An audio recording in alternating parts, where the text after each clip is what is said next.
युग परिवर्तन के उस अभियान में वो इस बात को बार बार कहा करते थे, लेकिन मुझे ये बात कभी समझ में नहीं आई और किसी शंका से विचलित रहता है जब उसके मन में उठने वाले सवालों का जवाब उसे नहीं मिलता है।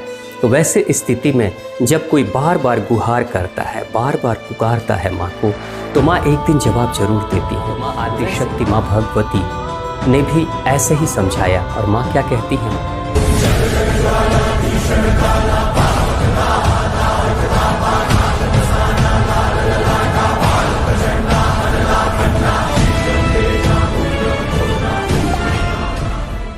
तो जैसे मैं देखता हूँ, तो अभी तो शुरू में आपने जिस शख्स को सुना वो है स्वामी दिव्य सागर जी, और ये एक तरह से गायत्री परिवार से जुड़े हुए हैं जहाँ तक मुझे लगता है।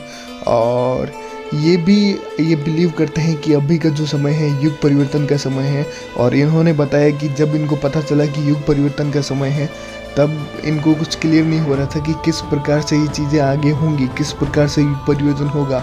और इनका ये कहना है कि इनको भगवान या फिर माँ आदि शक्ति ने खुद जवाब दिया कि किस प्रकार ये चीज़ें होने वाली है। तो इन्हीं की वाणी में सुनते हैं कि आखिर इनको क्या दिव्य दर्शन हुए, क्या इनको पता चला और किस प्रकार से भगवान कल्कि का आगमन या फिर युग परिवर्तन का कार्य होना है एक एक इंसान के द्वारा।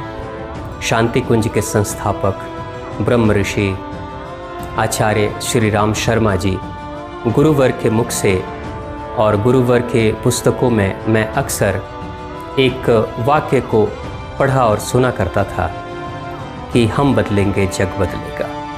युग परिवर्तन के उस अभियान में वो इस बात को बार बार कहा करते थे, लेकिन मुझे ये बात कभी समझ में नहीं आई कि आखिर मेरे बदलने मात्र से संसार या युग कैसे बदल सकता है। हमारे बदलने से या किसी एक व्यक्ति विशेष के बदलने से संसार या युग में बड़ा परिवर्तन कैसे हो सकता है। लेकिन बार बार ये सवाल मन में उठता था। माँ आद्य शक्ति से, माँ भगवती से जब कभी भी मैं बैठा करता था ध्यान में, तो माँ से भी मैं पूछता था, माँ आखिर इस वक्तव्य का क्या रहस्य है।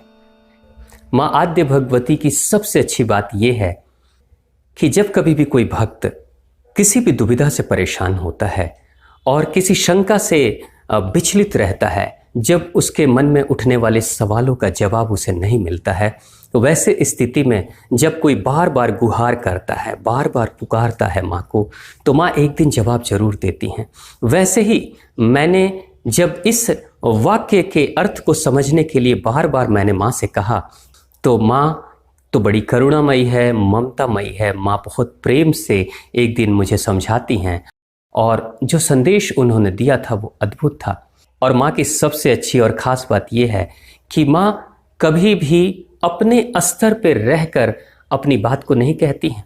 आप जिस स्तर पे हो, आपकी जो मानसिक स्थिति है, उस मानसिक स्थिति पे माँ उतर कर आती हैं, अवतरित होती हैं और आपके ही भाषा में माँ आपको समझाती है। और भाषाओं का बंधन नहीं है माँ और भक्त के बीच में। माँ और भक्त के बीच में जो संवाद होता है वो भाव का संवाद होता है, भावनाओं का संवाद होता है, तरंगों का संवाद होता है। जैसे एक छोटा सा नवजात शिशु जिसे भाषा की जानकारी नहीं है, जो शब्दों को पिरो नहीं सकता है, जिसे व्याकरण की कोई जानकारी नहीं है, लेकिन वो अपने भावनात्मक रूप से जब अपनी माँ को बुलाता है तो माँ उसकी भाषा को समझ लेती है। ये माँ और बच्चे के बीच की जो भाषा है वही भावनात्मक भाषा है। तो माँ आदि शक्ति, माँ भगवती ने भी ऐसे ही समझाया। और माँ क्या कहती हैं? माँ एक सुंदर दृश्य दिखाती हैं। माँ इस वक्तव्य के रहस्य को समझाने के लिए एक सुंदर उदाहरण के रूप में माँ ने दिखाया। माँ क्या कहती हैं? माँ कहती हैं कि जैसे जाड़े के दिनों में अगर तुम्हें ठंड लग रही हो और पानी से नहाना है, ठंडे पानी से, तो अक्सर इंसान गर्म पानी करता है। या तो वो गैस स्टोव पे गर्म करता है, या मिट्टी के चूल्हे पे गर्म करता है, या किसी भी माध्यम से गर्म करता है। लेकिन जो लोग शहरों में रहते हैं, जिनके पास गैस की भी कमी है, जिनके पास लकड़ी के चूल्हे नहीं हैं, वो लोग अक्सर अपने घरों में बिजली से गर्म होने वाला एक डिवाइस लगाते हैं जिसको इमर्सन रॉड बोलते हैं।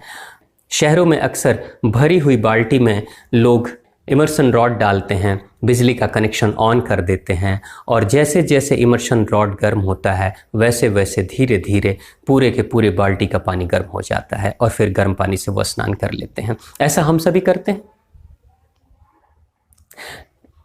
ऐसे मैं तो ठंडे पानी से ही नहाता हूँ सालों भर लेकिन उदाहरण के तौर पे माँ ने बताया कि कैसे करते हैं, क्या करते हैं।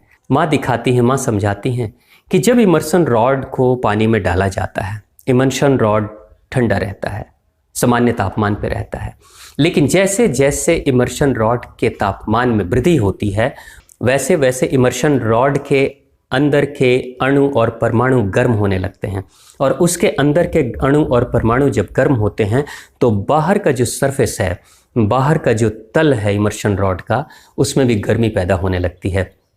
और बाहर के तल में जब गर्मी पैदा होती है तो धीरे धीरे उस बाहर के सतह को स्पर्श करने वाले जो अणु और परमाणु द्रव्य के हैं यानी जल के हैं, धीरे धीरे इमर्शन रॉड के गर्म अणु और परमाणु के संपर्क में आकर जल के भी अणु और परमाणु में गर्मी पैदा होनी शुरू हो जाती है।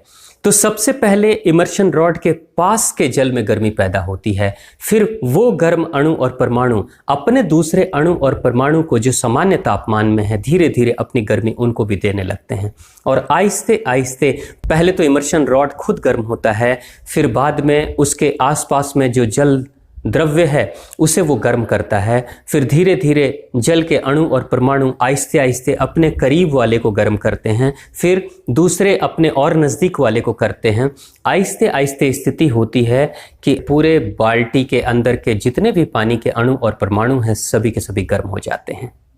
यहाँ माँ कहती है कि जैसे इमर्शन रॉड को पहले खुद गर्म होना पड़ा, उसके अंदर वो गर्मी के गुण धर्म को पैदा करना पड़ा और जैसे जैसे इमर्शन रॉड के अंदर के गर्मी के गुण धर्म उत्पन्न होने शुरू हो गए वैसे वैसे उसके संपर्क में जो भी अणु और परमाणु आए थे जल के, वो धीरे धीरे उन्होंने भी उसके गुण धर्म को अपनाना शुरू कर दिया और आहिस्ते आहिस्ते वो भी गर्म होने लगे। माँ आगे कहती है कि अगर इमर्शन रॉड के जगह पे अगर तुम ऐसा कोई रॉड डालो जिससे कि तापमान निम्न होता है या तापमान गिरता हो, जैसे कि फ्रीजर के कॉइल का इस्तेमाल किया जाता है, जब फ्रीजर के कॉइल के तापमान को कम किया जाता है तो धीरे धीरे फ्रीजर में उपस्थित जल के तत्व या फिर वायु के तत्व आहिस्ते आहिस्ते उसके भी अणु परमाणु ठंडे होने लगते हैं और फ्रीजर के अंदर के रड के गिरते हुए तापमान का नतीजा ये होता है कि जो भी आसपास में होते हैं आहिस्ते आहिस्ते उनका भी तापमान गिरने लगता है और थोड़ी देर के बाद वो भी उस फ्रीजर के रड की तरह ठंडे हो जाते हैं।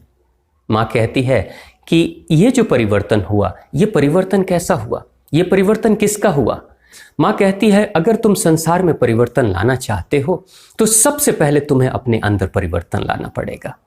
तुम अगर ईमानदारी की बातें करो, अच्छी बातें करो, शांत होने की बातें करो और खुद शांत न रहो तो तुम्हारी बातों का कोई असर नहीं होगा, क्योंकि शब्द तुम्हारे खोखले होंगे, शब्दों में प्राण नहीं होगा, शब्दों में भाव नहीं होगा और शब्दों में जब भाव नहीं होगा तो उन शब्दों का, उन निर्जीव शब्दों का किसी पे कोई असर नहीं होगा। माँ क्या कहती है, तुम भी बन जाओ उस इमर्शन रॉड की तरह, तुम भी बन जाओ उस फ्रीजर के रॉड की तरह और जब तुम अपने अंदर के रोम रोम में उस भाव को जगाने लगोगे, उस भाव को जागृत करने लगोगे, जिस भाव को तुम चाहते हो कि संसार के लोग स्वीकार करें, अगर वो तुम्हारे अंदर भी वो भाव जागृत होना शुरू हो जाएगा तो एक दिन वो स्थिति आएगी कि तुम्हारे संपर्क में जितने भी लोग आएंगे उनके अंदर भी वही भाव जागृत होने लगेगा। तो माँ क्या कह रही है कि अगर इस युग को परिवर्तन करना है, संसार को बदलना है, तो माँ के अनुसार से संसार क्या है। माँ कहती है कि प्रत्येक इंसान का संसार तो उसी के आसपास में बसता है। हमारा संसार हमारे रिश्तेदारों में है, हमारा संसार हमारे घर के लोगों में है, हमारा संसार हमारे पड़ोसियों में है, हमारा संसार हम उन लोगों के साथ बसता है जिन लोगों के साथ हम कार्य करते हैं, हमारा संसार जिनसे हम प्रेम करते हैं उनसे बसता है, हमारा संसार जिनसे हम नफरत करते हैं उनसे बसता है। यानी जो हमारे आसपास में हैं उन्हीं से मिलकर हमारा संसार बनता है।